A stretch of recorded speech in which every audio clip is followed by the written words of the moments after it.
திமுக அரசு பொறுப்பேற்றதிலிருந்து செய்யப்பட்ட கோவில் புனரமைப்பு பணிகள் குறித்து வெள்ளை அறிக்கை வெளியிட வேண்டும் என தமிழக பாஜக ஒருங்கிணைப்பு குழு தலைவர் ராஜா தெரிவித்துள்ளார்.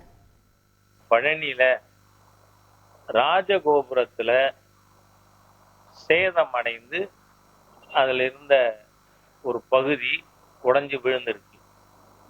இது எதை காட்டுது?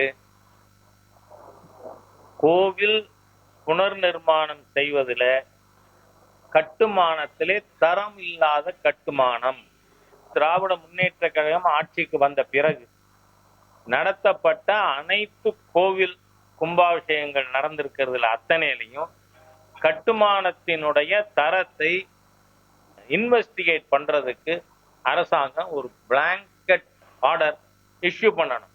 கோவில் பணத்துல, பக்தர்கள் பணத்துல கையாடல் பண்ணினதுனாலதான், கை வச்சதுனாலதான் இன்னைக்கு இந்த மாதிரியான அசம்பாவிதம் பழனியில் நடந்திருக்கு. இல்ல அங்க போயிட்டு முத்தமிழ் கடவுள் முருகன் மாநாட்டுக்கு போயிட்டு முருகப்பெருமானை தரிசிக்காமல் வந்த பாவச் செயல் காரணமோ?